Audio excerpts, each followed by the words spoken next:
can you finally confirm before this committee, kayo ba si Guo Huaping? Nag-off na po siya. Pero maliwanag na nagsisinungaling kung saan siya napanganak. So, I bring that to the body. Opening pa lang, nagsisinungaling na. Alice, binastos mo at binalahura mo ang buong gobyerno, ang buong sambayan ng Pilipino. Even a town like Banban ay kayang pasukin at kontrolin ng gusto ng Pogo. Can you imagine, ladies and gentlemen, kung magpapatuloy ito? Hindi lamang mayor, gobernador, congressman o senador, baka balang araw, pag hindi natin tinuldukan ito, sa susunod na halalan, meron tayong Pogo-sponsored president. Pasensya na po talaga pero natatakot po talaga ako. Miss Alice, nauubos Opo, na yung opo, pasensya namin dito. Sana po maintindihan nyo rin Isulat po ako nyo. na natatakot po ako talaga. Iniintindi ka namin at inaalam namin kung ano yung kinatatakutan mong sinasabi mong death threat, ayaw mo pang sabihin. Ngayon, mas simple, isulat sinong may-ari at facilitator sa yate at sabihin mo sa amin saan ka sumakay. Sen, gustong-gusto ko po talaga i-discuss. Pero natatakot Gusto po ako mo pala, di i-discuss po sabihin mo public. sa amin. Nakakapikong ka na, ha? Nakakagigil ka na. Are you Guo Huaping? Madam Chair, may mga kaso na po na final po sa akin po sa court kaya hindi ko po siya masagot po sa inyo ngayon. I don't think yung tanong ko ay may kinalaman sa kaso sa inyo, lalo na may pruweba nang na-establish ang NBI at yung isa pang ahensya kinukumpara yung fingerprints ni Guo Huaping at fingerprints nyo bilang Alice Guo at parehong sinabi nilang magkaparehong taong ito. So, for your own sake at para sa kabatiran ng aming komite, just one last time on this very simple fundamental question. Ikaw ba si Guo Huaping? Madam Chair, hindi ko po kino-confirm at may kaso na po sa akin sinampa, sasagutin ko po sa korte po. Identity questions are within the purview of the committee. The Senate has a right to know. Sino bang kausap namin? Yung talagang totoong taong akala namin or ibang tao? No? The Senate has the right to ascertain who the resource persons are, who you say that you are. Sige, i-rephrase ko na lang. Okay, do you have something to say at this point, Miss Alice? Opo, Madam Chair, ako po si Alice Go. Well, napatunayan na po namin na hindi kayo si Alice Guo. Kayo ay totoong si Guo Huaping. Hindi lang ang komite ang umabot sa ganyang conclusion, ang NBI mismo at ang isa pang ahensya. If you insist not to answer kung kayo si Guo Huaping, i-rephrase ko yung tanong ko. Ang tatay mo ay si Guo Jianzhong at ang nanay mo ay si Lin Wenyi. Tama ba? Ang tatay ko po si Go Jiangzong po, Madam Chair. At Ang Nanay niyo? nanay si Lin Wenyi. nako, Miss Alice, binabaliktad nyo na yung sinabi nyo sa isang previous hearing, no? Yung bank document na to, nililista ninyo, kasi bank document mo ito, nilista mo dito bilang nanay mo, si Lin Wenyi. So, baliktad na, pinasinungalingan mo yung sinubmit mong bank document noon sa sinabi mo ngayon na hindi mo nanay si Lin Wenyi. You were born in China, not in Tarlac. Tama po ba? Ang alam ko po, I was born in Tarlac po, Madam Chair. Ang childhood mo, mula sabihin natin 0 to 12 years old, ay sa China, tama? Kaya wala kang maalala, wala kang makwento sa amin ni isang alaala ng pagkabata mo sa Tarlac, di ba? Yes, and Lauren, for one related question. Statement. Nag-off na po siya.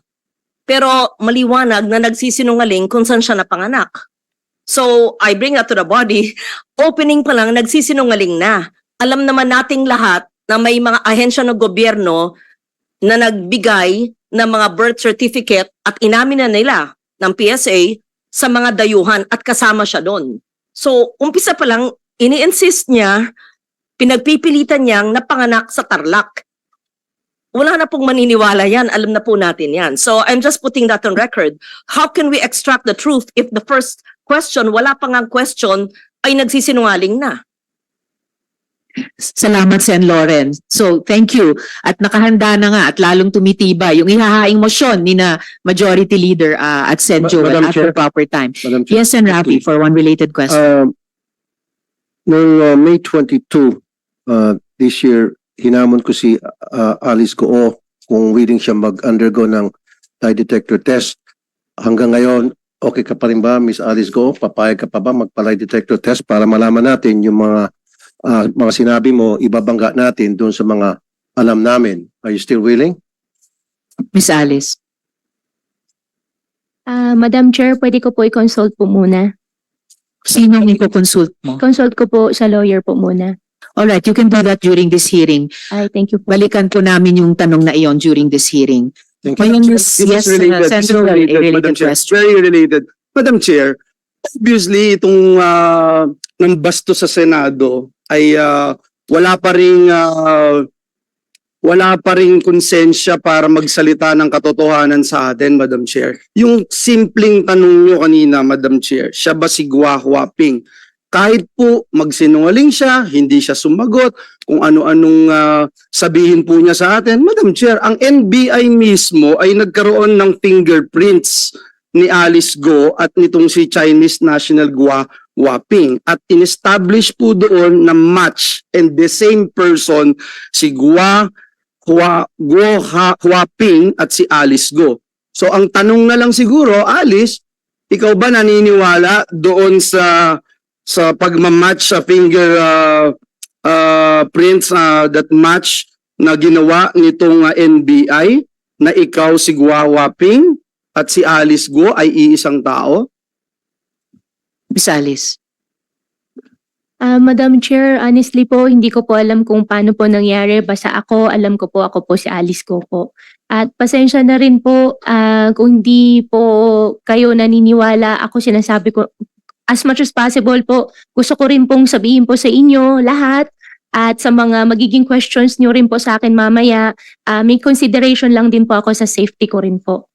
Well, tatanungin ko rin kayo tungkol diyang sinasabi niyong safety niyo mamaya. Pero ibig sabihin din, bawat tanong namin ngayon, dahil paiksi na yung panahon, pasara na yung window of opportunity niyo, bawat tanong namin ay pagkakataon sa'yo magsabi na ng totoo at wag nang magsinungaling sa komiteng ito. Miss Alice. Short interjection. Yes, Senator Roy, for one related question. May I ask from the chair kung pwede natin ipaklaro sa kanya ano yung safety consideration na sinasabi niya para maklaro tayo kasi kung palagi siya mag-involve ng safety, hindi natin alam kung anong safety na sabi. Kung meron bang interesado sa buhay niya na isang malaking sindikato na siya ay papatahimikin o ano bang safety na sinasabi niya, Madam Chair? Miss Alice, tatanungin ko rin sana sa iyo yan mamaya ng konti. But briefly, simulan yung sagutin yung tanong ni Senator Roy. Ano ba yung sinasabi niyong safety na iyan? Sen, tungkol po sa personal ko pong safety po. Kaya Okay. nga, ano yun? Anong threat na, anong safety? So anong threat nakikita mo? May Para matulungan ka namin. Sige. death threat po. May Sino death threat. nag-threat? Sino? Hindi ko lang po may discuss po dito in public po. Why don't you May discuss it in sekreto. public? The people ought to know about it. May death threat po na may... Sino ang nagbabanta sa'yo sa buhay mo? Kung ayaw mo pang sagutin ngayon, Miss Alice, hindi kayo makakatakas sa tanong na yun. Tatanungin ko rin kayo dyan. Madam Chair, wala po din naman po akong plan po na takasan po yung question po. However po, meron lang din po talaga na safety concern po sa sarili ko po, na security concern po, na death threat po na minigay po sa akin. Kaya hindi ko lang po ma-discuss po sa public po. Madam, Yes, Miss Alice, nung nakita kayo ni Secretary Abalos, ang una mo sinabi kay Secretary Abalos, tulungan mo ako, Sec, may death threats ako. Sino ang nagbabanta sa'yo? sagutin mo na ng maiksi at diretso, Miss Alice. Opo. Sen, pasensya na po, hindi ko kasi masabi po in public. Kasi nga po, may safety problem nga po ako. Madam Chair, that answer is unacceptable as far It as is unacceptable, Senator Sen. Joel. Pero parang sasagutin hindi na ko may yung committee sa kanyang safety pag ganun. Wala namin kung binobola mo kami rito. Pagkatapos mo kaming bastusin, gaganyanin mo kami ngayon, sasagutin mo kaming ganyan, pagkatapos mo kaming bastusin, pagkatapos mo kaming takasan, sasabihin mo may death threat ka, tapos di mo masabi kung saan galing yung death threat mo, hindi mo masabi kung dito sa Pilipinas o sa abroad. Ms. Alice, pinaalalahanan kita, you never raised security concerns to the committee before. Nito na lamang na aresto ka na at ibinalat dito. Tatanungin pa rin talaga kita dun sa sinasabi mong death threats na yan na ngayon lang namin narinig yan. Balikan ko lang muna yung kumbaga prejudicial question para sa amin, yung identity ninyo. You entered the country as Guo Huaping in 2003, correct? Ikaw ay 12 or 13 years old pa lamang noon, correct? Madam Chair, wala po akong record po niyan.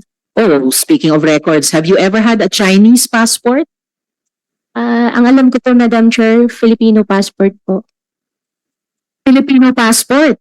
Sa pagkaalam namin, nagkaroon ka ng Chinese passport, hindi mo lang ni-renew, nag-lapse yun. So, Alice Guo, alias Guo Huaping, Filipino ka ba? Opo, Filipino po ako, Madam Chair. Madam Chair, Yes, and Lauren, for thank you. one related question. since yung sinabi po nyo, kung meron siyang passport na Philippine passport, sinabi niya meron siya. Tapatin lang tayo. Sino ang nagbigay ng Philippine passport? Sino rin nag-issue ng kanyang Philippine birth certificate? Pag sinabi mo yon, we can protect you. Pag sinabi mo yung totoo, paano ka naging Pilipino, paano ka nagkaroon ng passport, then you're answering us properly, we can perhaps protect you. But if you keep on lying to us, you will sink in a web of lies. Hindi ka namin maprotektahan sa mga sindikatong naghahabol sa'yo. I suggest to answer that. How did she get her Philippine birth certificate from the PSA or the satellite office, and how she acquired her Philippine passport from the DFA? We have to find out the syndicates in the government agencies. Madam Chair, For the record, para sa kabatiran ng lahat, at lumabas na po ito sa mga nakaraang haring mayroong birth certificate na nakuha through late registration of live birth, pero mismo ang PSA, I'm sure mako-confirm ito ni Engineer Grande later, Engineer Mariza, ang PSA mismo ang nagsabing irregular ang birth certificate na iyon. Kaya tinulog nila sa Office of the Solicitor General na kanselahin na ito. But apparently, habang hawak pa yung irregular birth certificate na iyon, nagamit para makakuha ng Filipino passport. Pero sa pagkaalam din ng aming komite, nagkaroon ka, Miss Alice, ng Chinese passport. Kaya sa lahat ng mga tanong na ito so far, bakit ayaw mo sumagot? Wala namang self-incriminating sa mga tanong na ito. You are only being asked, in fact, you are only being asked about your previous answers to the committee. Yung mga previous documents na sinabit mo sa mga bangko na nakuha namin. So please stop being evasive. Stop being evasive before this committee. I-flash, ayan, finlash namin ulit yung dactyloscopy report ng NBI, no? Result of examination, after a thorough examination and analysis, fingerprints of Guo Huaping, Ilin, and fingerprints of Guo Alice Ilial were found identical. Opinion, NBI to, in view of the foregoing, fingerprints of Guo Huaping, Ilin, and fingerprints of Guo Alice Ilial were affixed by one and the same person. Isang tao lamang. Yun yung unang-unang tanong ko sa inyo, pero nagsinungaling pa rin kayo. Now, once and for all, Alice Guo, alias Guo Huaping, I am giving you the opportunity to explain why you should not be cited in contempt for lying before this committee and for providing untruthful and evasive testimony. Miss Alice? Madam Chair, lumaki po ako, alam ko po ako ay isang Filipino. 1 minute suspension. I already anticipating, Madam Chair, what is going to happen when we suspend the deliberation. And I'm just giving one chance again to Alice, Madam Chair, because this will help me decide in the as we suspend the hearing today to talk about your faith as a resource person. If it is true, Miss Alice, ako muna, Miss Alice. Miss Alice, pakinggan po ang senador. Ako muna, attorney, please. Attorney De Sinasabi Beatriz. mo may death threat ka, pero ayaw mong sabihin kung saan nanggagaling yung death threat mo. Ni ayaw mong sabihin ba sa amin kung ito'y tawag o sulat o text? Kasi kung hindi ka totoong nagsasabing may death threat ka. Miss Alice. Opo, Sen, magsasabi po ako, wag lang po in public. May death threat ka ba? Meron po. Magsasabi po ako, wag lang po in public. Well, I will accept that, Madam Chair, but ang problem kasi is kung yung death threat na yan, totoo o hindi, Madam Chair, dahil ayaw talaga niya magsalita. I will yield, Madam Chair, to the wisdom of the committee. Thank you. Salamat, Sen Joel. At saka ang hirap kasi, ang dami mo nang sinabing hindi totoo eh. Tapos babalik ka dito, magsasabi ka na naman ng isang malaking kwento, pinakamalaki so far, death threat. Kaya siguro naman maintindihan mo, bakit hindi kami maniwala. Hindi mo pa nga pinatutuhanan yung mga unang kasinungalingan mo. Ngayon may bago ka namang gusto mong paniwalaan namin. So we will suspend for 1 minute and then resume after 1 minute. Hearing suspended. I'll give you one more chance, Alice, tungkol sa death threat. Ha? Kailan mo na-receive yung tangka sa buhay mo? Miss Alice. I think mga bandang June po, June of this month, of this year. this year po. Ilang beses? More than 5 times po. Kanino galing? Through phone po. Sino yung tumawag? Sen, gustong-gusto ko po din i-discuss po sa inyo at humingi din po ako ng pasensya po sa inyo. Natatakot din po talaga na i-disclose po sa public. Eh kahit i-disclose mo sa amin through an executive session, katulad nga ni sinabi ni Senator Coco, malalaman din niya. Ngayon sabihin mo sa amin, sino yung source? Opo, Sen, ang understanding ko po, pagka sinabi ko po sa inyo sa executive session po, hindi po lalabas. Kasi nagwo-worry po ako sa sarili ko. Ganun din yun. Oh, sabihin mo sa amin. Sen, ako po kasi ang Senate hearing po natatapos pero natatakot po kasi ako sa magiging buhay ko. Ano ka tinatakot nung kausap mo sa telepono? How Sen, you threaten? ko po muna i-discuss po sa public po. No. Opo. You, Pasensya na po talaga, Sen. how were you threatened? Yun lang tanong ko, how were you threatened? Hindi ko po siya may discuss po sa public po, Sen. Pasensya na po talaga. Eh talaga makukulong ka. Madam Chair, if just in case the court will allow the Senate to be detained here, I would like to raise this motion to immediately commit her at the Pasay City Jail. Salamat, President Pro Tempore. Before that matter will be deliberated, we have a pending citation in contempt by the chair, seconded by Sen Joel. And so Alice, one last chance dito sa ipinapakita namin ulit na passport, page ng passport mo. Sagutin mo yung tanong ni Sen Coco, ikaw ba ito? Madam Chair, ako po si Alice ko po. No, hindi yan ang tanong ko sa inyo. Ang tanong ko po ay, meron kang monitor sa harap mo, kita mo yung page ng passport. Kayo ba yan sa photo na yan? At asking yung pangalan nyo. Alam na namin, go hopping. Ito ba ay ikaw? Madam Chair, meron pong pending case po sa akin po. Lahat You answer. All right, you are not taking the many one last chances na binibigay ng committee ito sa iyo. You are denying your identity as Guo Huaping. So may I Madam Chair, return to... Major- Yes, Minority She was Leader. trying to invoke something. What are you invoking?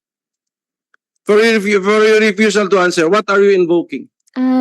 Sen, may pending cases na po kasi sa akin sa court po. Ang understanding ko po, lahat po ng sasabihin ko po dito may incriminating my own self po. Okay, this Kaya- one. Ito, saan ito maka-incriminate? What particular case? Kailangan may particularity. Hindi Opo. pwedeng wala. Opo, Sen, may final po sa akin sa citizenship po na issue po sa court po. Citizenship. I think there is 7 pending cases po sa korte po ngayon. No, Isa na po dyan yung citizenship po. Hindi kasi kunyari may kaso ka ng estapa, hindi naman connected sa estapa yan. So hindi mo pwedeng sabihin may kaso ko sa korte. You have to specify.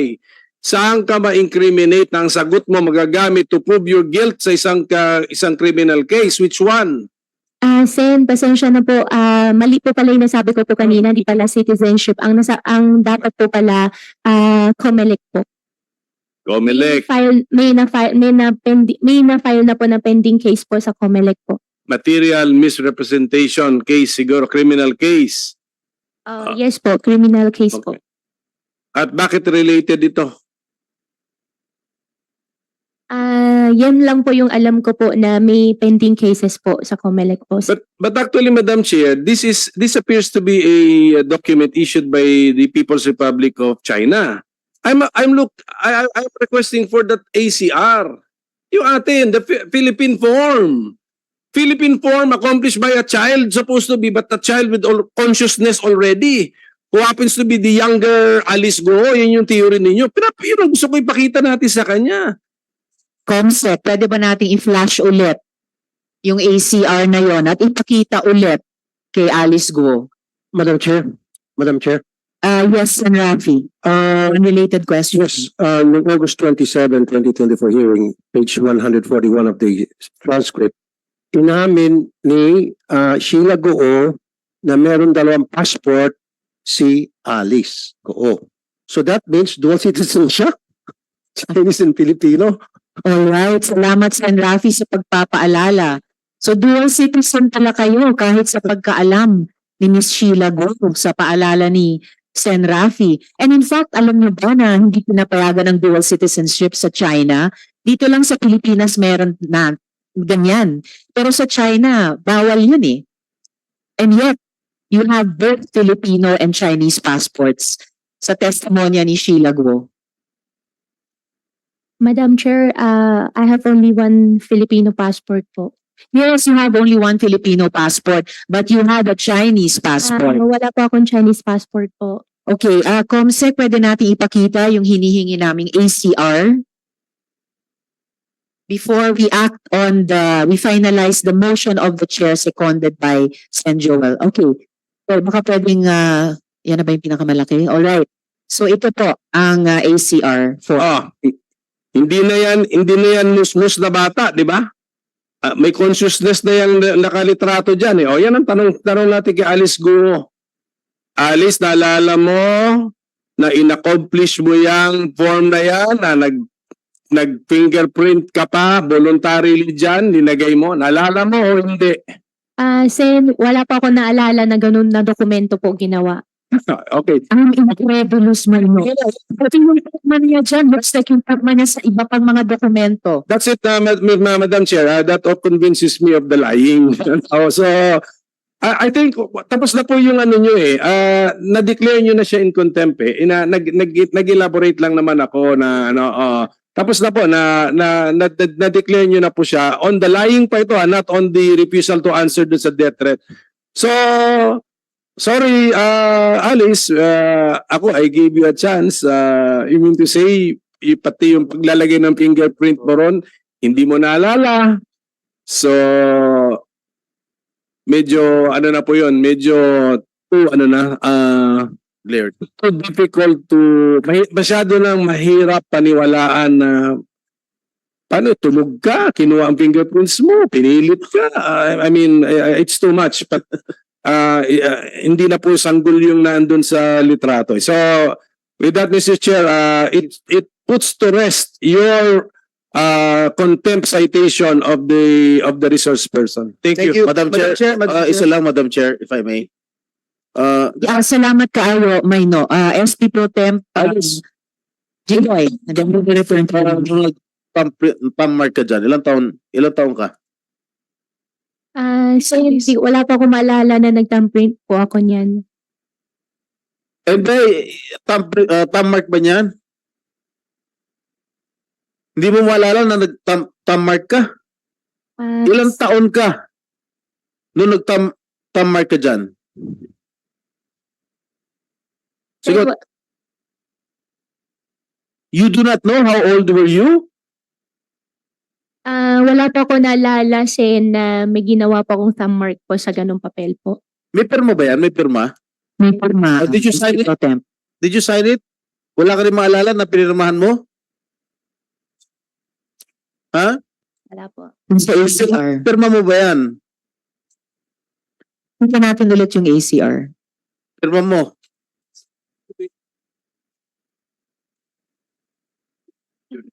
Yes, ipakita natin yung kaninang ACR form, yung may photo, fingerprints at saka pirma. Oh, yan, may signature. Is that your signature?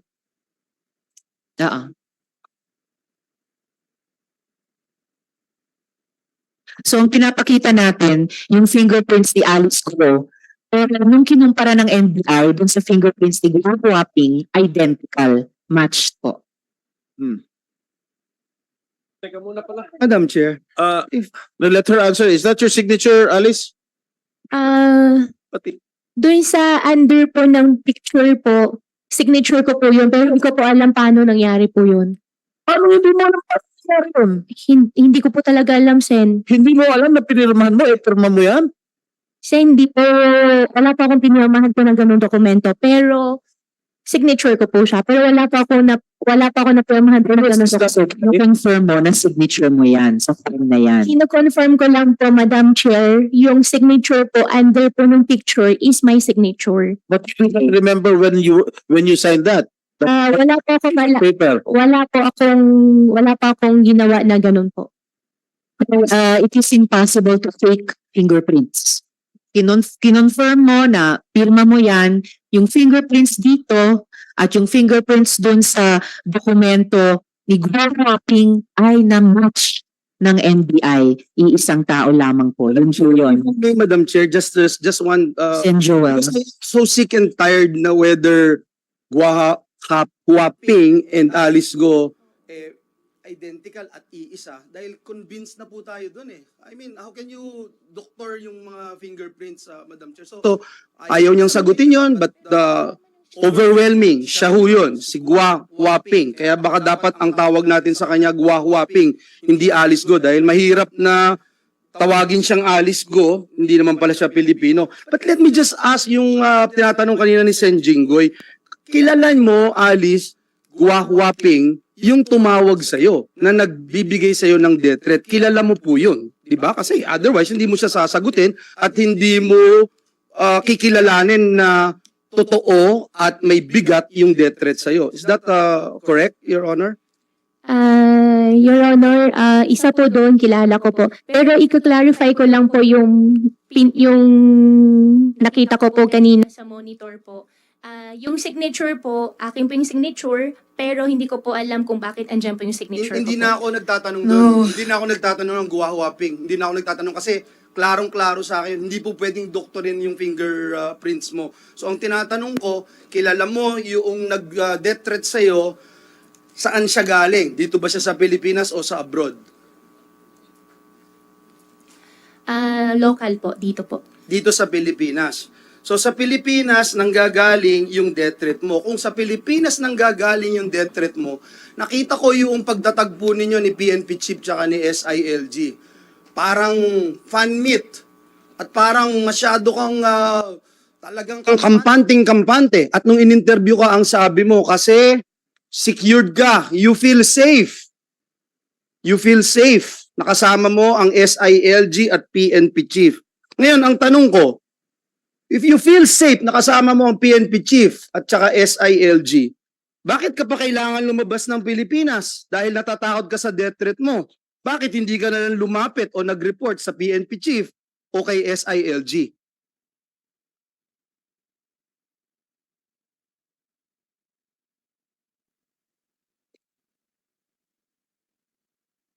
Sagutin ko na po. Sa tingin ko, Yes, one more time, Miss Alice. One last time. Yes po, Madam Chair. You answer the question of Senator Joel. Sen, okay lang po, paulit po. Sorry po. Madam Chair, I hope the lawyers of Alice Go must advise their client to tell the truth. Alice, nung nakita mo si SILG at si PNP Chief, ang sabi mo, happy ka at ikaw ay masaya, kitang-kita naman yun.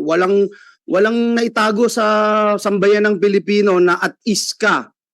Papicture ka pang di ba? So, paano mo sasabihin na natatakot ka, may death threat ka sa Pilipinas, Pero kailangan mong tumakas.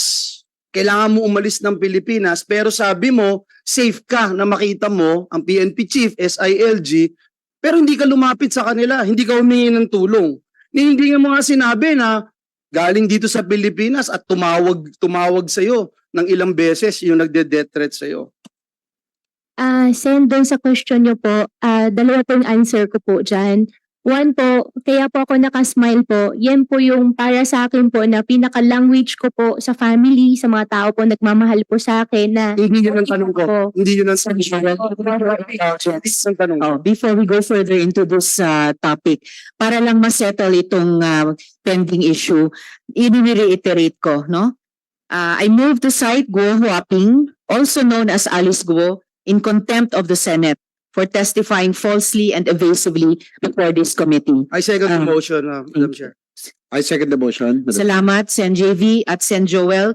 With the motion duly seconded by Senator JV and Sen Joel, you are hereby cited in contempt. You will remain in the custody of the Senate until the conclusion of this committee's inquiry or until you finally recognize the authority of this body and grant even a semblance of respect for the laws of this country.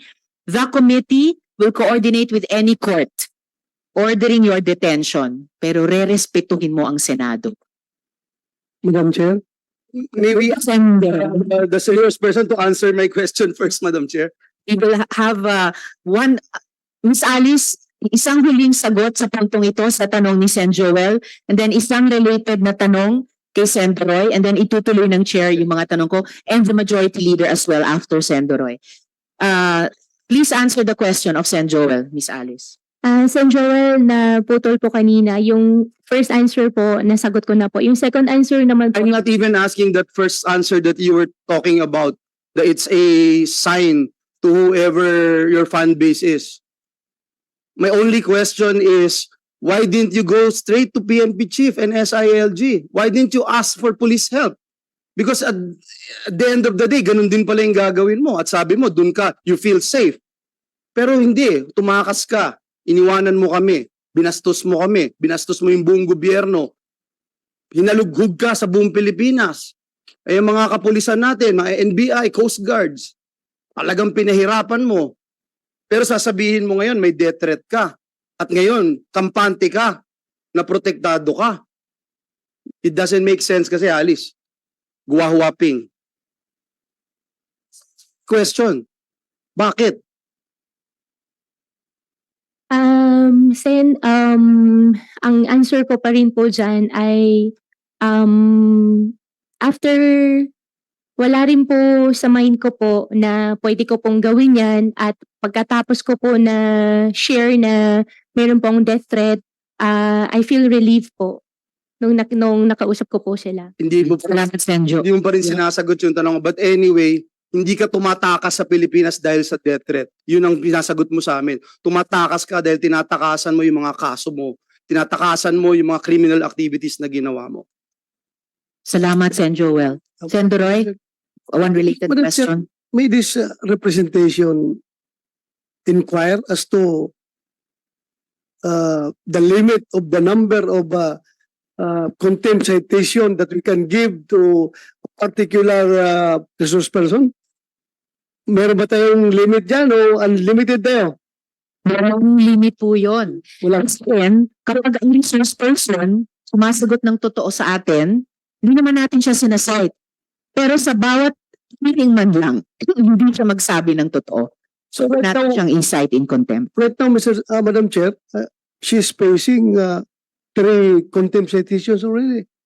If I'm correct, 3 na? O 2 pa? Yung previous niya, yung nirol mo ngayon lately, at saka, Yes. Ang nauna pong citations in contempt natin dahil hindi siya nag-appear, dahil tumakas siya. Na nag-appear siya, kinailangan na naman natin siyang i-cite in contempt dahil nag-appear man siya, evasive at false ang testimony siya sa atin. Nagsisinungaling siya sa komite. and maybe this third question, Madam Chair, is pang third na niya na contempt citation ito kayo kung ayaw talaga niya mag-cooperate, yung source ng kanyang threat mahirap yun. I know yung ating rule dito sa committee is that we can only afford resource person an executive session when the matters being matters to be discussed are involving national security and public interest. And for this matter, alam natin na very personal interest and personal security concern. But then, bakit ayaw niya mag-cooperate sa atin kung we are here to, Alice, we are here to help you. You are facing people from government. We can help you with that threat. Huwag kang matakot. Sino ba yung tao na yan? Siga pa talaga yan? Hindi yan kaya namin? Magsabi ka. Wala kami sasantuhin dito. Kahit kami, ako hindi na ako pulis. Pero senador ako ngayon. Hindi ko pa rin sasantuhin yan kung sino yung tao na yan na nagtitrade sa iyo. Sige nga, mag-cooperate ka sa amin kung sino yung source na yan para malaman natin ngayon at matulungan ka namin. Thank you, Madam Chair. Madam Chair, just one Before, short Miss Alice, sagutin mo yung tanong ni Sen. Doroy, Sen. Lauren, and then the majority leader Oo. is next. To simplify, ang kailangan lang natin na impormasyon for now from Ms. Go is sino ba sa mga ahensya ng gobyerno o sa labas na mga fixer ang tumulong sa kanya para makakuha ng Philippine birth certificate. Pangalawa, at sino yung nagbigay ng Philippine passport. Ganun kasimple. Isang oras na tayo dito, maraming issues. Sagutin lang yon, matutulungan ka namin. And your lawyers will understand that. Yun lang. Sino? Dahil ang PSA, with all due respect, at ang DFA, mukhang napasukan ng sindikato. Paano natin bibigyan ng budget ang ahensya ng gobyerno sa panahon ngayon ng budgetary allocations for next year kung ang binabudgetan natin ay napasukan ng sindikato na kalaban ng taong bayan? So, ikaw ang susi na magsabi. Alam ni Senator Tulfo yung pangalan ng fixer mo. Ibunyag mo lang sa amin, paano? Kasi hindi lang ikaw. Inamin na ng PSA na meron higit sa 1,000 na nabigyan ng birth certificate. 1,200. Ayun, exact number, 1,200. So, meron pa kaming hinahanap na balanse sa 1,200 na nagpapanggap na Alice Go. Yun nga, Madam Chair. Salamat, Madam Sen. Chair. Lauren. Sen. Rafi, before the chair recognizes. So, for the record ulit, Sen. Lauren, na-establish natin in previous hearings na finailan ng late registration of live birth si Alice Guo, inisyuhan ng birth certificate, pero dineclare na ng PSA na irregular yung birth certificate na Ba't iyon. na-issue pa rin? Kaya pinapa-cancel sa Office of the Kaya nga, Madam Solicitor Chair, General. kung it And was then, declared irregular. if I may just finish, Sen. Rafi, before recognizing Majority Leader and then Sen. Rafi, kaya nakapagkuha ng Philippine passport. I will just recognize at this point now Majority Leader and then Sen. Rafi, and then itutuloy ng chair yung questioning, and then each in order of arrival, beginning with the SP Pro Temp and the Senate Minority Leader, Sen. Joel et al., will have 15 minutes each per round. We can go to a second round pag may oras pa. So, Majority Leader. Madam Chair, just an addendum to your earlier order citing in contempt Ms. Alice Go, may the committee secretariat be likewise directed at this instant using the fastest means of communications to inform Branch 109 of the Regional Trial Court based in Capas, Tarlac of the said citation, Madam Chair. Thank you, Majo.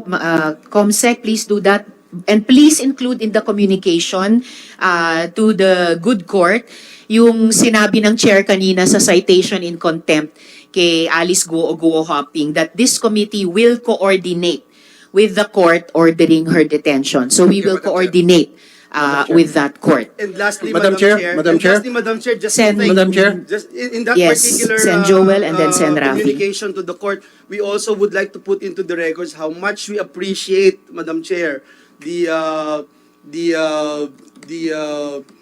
confirmation of the court and the respect of the court to this committee to allow Guo Huaping to appear before us, Madam Chair, because we wanted to put that into the records, Madam Chair. Thank you. Madam Chair. Salamat, Sen Joel.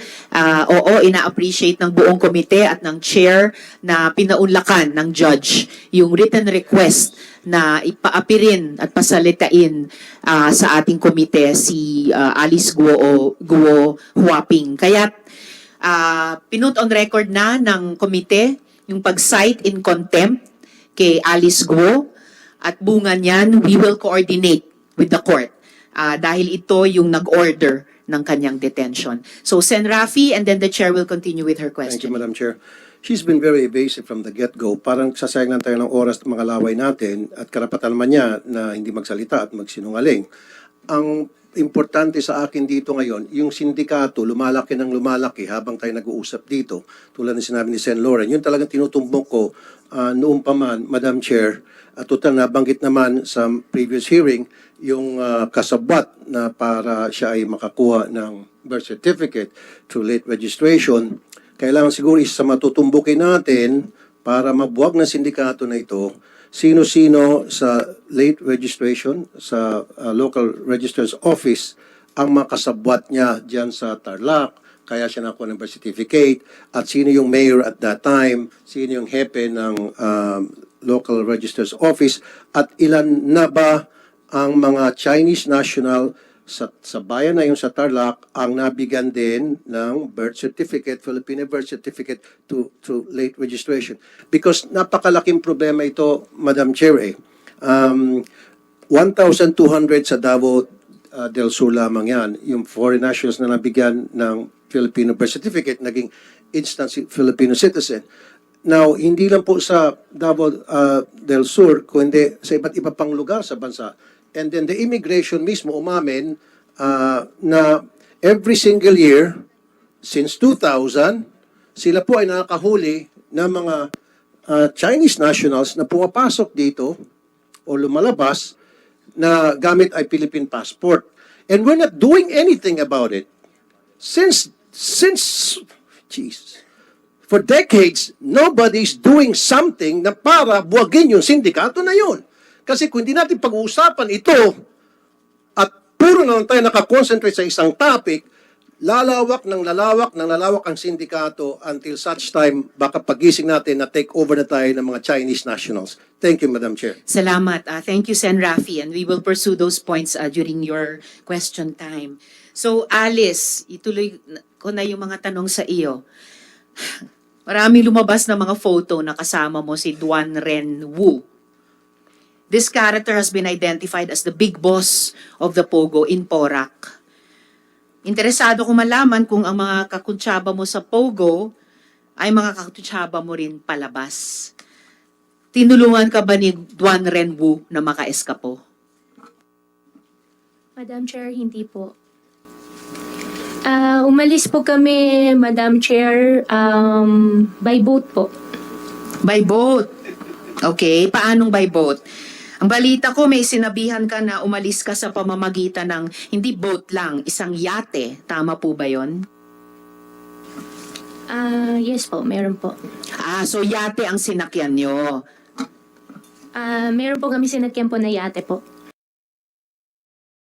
Alice, parang actually SP Pro Tem, para ito yung tanong dun sa McLaren. Nung una hindi mo maalala sino nagpahiram. Imposibleng magpapahiram ng napakamahal na kotse, lalo na napakamahal na boat, yate, na hindi mo alam at ipantatakas sa bansa. Ang tanong ni SP Pro Tem, sinong may-ari ng yate? At yon, at saan galing saan nyo sinakyan yung yate? Ano yung naging ruta nyo? Sen, yung yate po, kung sino po yung may-ari ng yate po, hindi ko po talaga alam. That is impossible. Madam Okay, Chair. talagang dapat na na-cite namin kayo in contempt. Unbelievable Madam Chair. yung mga sagot. Madam Chair. Sen Doroy, With the permission related of question. Senate Pro Tem, kung hindi mo alam kung kaninong yate yung ginamit niyo, at least alam mo siguro sino nag-facilitate para makasakay kayo sa yate na yon. Sino?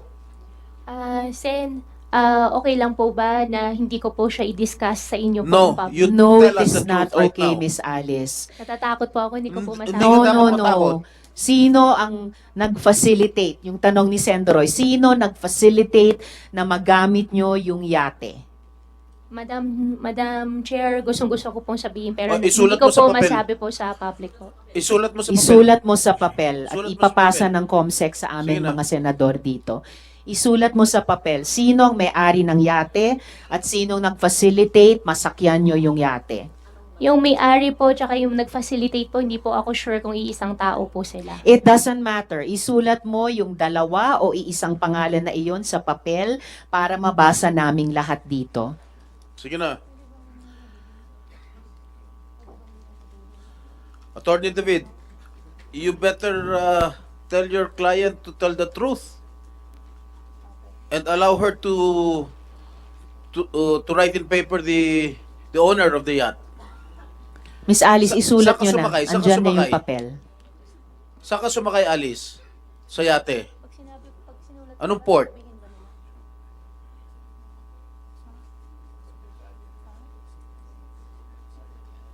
Miss Alice, saan ka sumakay at anong naging rota mo? Sen, kung isusulat ko po, okay lang po ba na hindi nyo po i-discuss po sa public? Miss Alice, please do not tell the senators what to do with the information na halos kailangang bunutin namin sa inyo na parang ngipin. Opo, pero Write it Sen, on the natatakot paper. po kasi ako. Write it on the paper at i-appreciate namin pag nabasa na namin. Unbelievable. Yung ibang witnesses kailangan sumagot verbally. Pinagbibigyan namin yung isulat sa papel. Please do that now. May ibang witness na ginawa na yon sa nakaraang hearing. Please write down on paper. Sulat mo na rin kung anong port, kung saan ka sumakay. Sige na, para isahan na lang. At saka makadagdag, Sen, Madam pasensya Chair. na po talaga pero natatakot po talaga ako. Miss Madam Chair. Alice, nauubos Opo, na yung opo, pasensya sa- namin dito. Sana po maintindihan nyo rin Isulat po ako nyo. na natatakot po ako talaga. Iniintindi ka namin at inaalam namin kung ano yung kinatatakutan mong sinasabi mong death threat, ayaw mo pang sabihin. Ngayon, mas simple, isulat sinong may-ari at facilitator sa yate at sabihin mo sa amin saan ka sumakay. Sen, gustong-gusto ko po talaga i-discuss pero Eh di sa, natatakot po ako gusto mo pala, di i-discuss po sabihin mo public. sa amin. Nakakapikong ka na, ha? Nakakagigil ka na.